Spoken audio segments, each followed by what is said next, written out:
السلام عليكم ورحمة الله وبركاته. الخبر اللي سمعناه وقريناه امبارح ان الحكومة الكندية تعلن ادراج مصر ابتداء من يوم 1 يونيو المقبل على قائمة الدول المقبول تسريع طلبات اللجوء لمواطنيها بدون جلسات استماع قضائية زي سوريا والعراق واليمن ودول الحروب.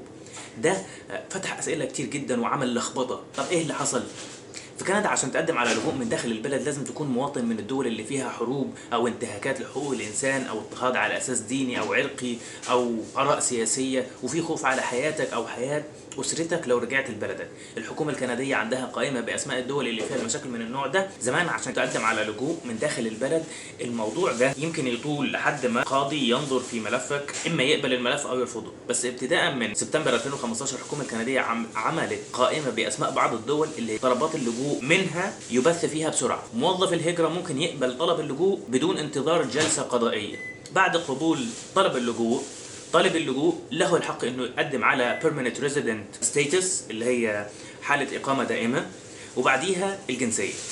قائمة الدول دي بتتغير باستمرار، بيضيفوا بلاد ويشيلوا بلاد على حسب نسبة طلبات اللجوء المقدمة من مواطنين الدول دي، نسبة القبول ونوع الطلبات المقدمة وتقارير منظمات حقوق الإنسان إلى آخره.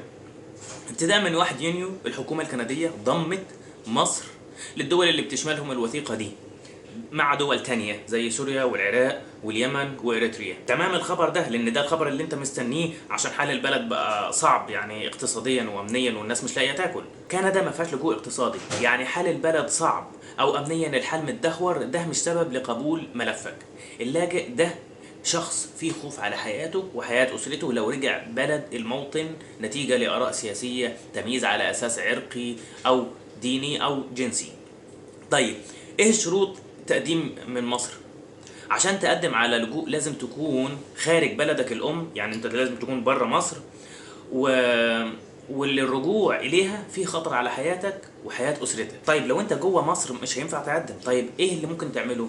اللي ممكن تعمله انك انت ممكن تسافر دولة، في حوالي 40 دولة ممكن يكون العدد بتاعهم أقل، 40 دولة تقدر تدخلهم انت بنفسك بدون فيزا، يعني انت تقدر تسافر للدول دي من غير فيزا ومن هناك تقدر تقدم. طيب انا في خطر على حياتي وحياة أسرتي نتيجة لآراء سياسية، تمييز عرقي، جنسي، ديني، اقدم ازاي على اللجوء؟ في طريقتين تقدم بيهم على اللجوء. واحد من داخل كندا، تقدر تقدم على طلب لجوء بالطريقة دي عند الوصول إلى أي منفذ حدودي لكندا. الاوفيسر اللي هيعمل لك الدخول هيرشدك للي هتعمله خطوة خطوة. بالطبع لازم تكون عندك تأشيرة للدخول لكندا، دي واحد. يبقى اللي معاه تأشيرة سياحة أو أي حاجة لكندا يعرف يقدم بالطريقة دي. طيب لو أنت هتقدم من خارج البلد، من جوه مصر هيبقى صعب. من بره مصر انت ممكن تعمل ايه؟ من خلال مكتب الامم المتحده في الدوله اللي انت مستقر فيها حاليا. مكتب الامم المتحده بالتعاون مع الحكومه الكنديه هيعملوا اعاده توطين لك في كندا. الحكومه الكنديه هتقدم مساعدات ماديه الحكومه الكنديه الحكومه الكنديه هتقدم مساعدات ماديه ومسانده نفسيه في اول سنه فقط. بعد كده انت مسؤول عن نفسك وعن اسرتك في ايجاد عمل واعانه لنفسك ولاسرتك. رقم 2 The Blended Visa Office اللي هو BVOR. البرنامج ده بيكون بالتعاون بين الحكومه الكنديه والامم المتحده، وكفاله خاصه من الاهل، اقارب، اصدقاء، كنائس، منظمات هجره.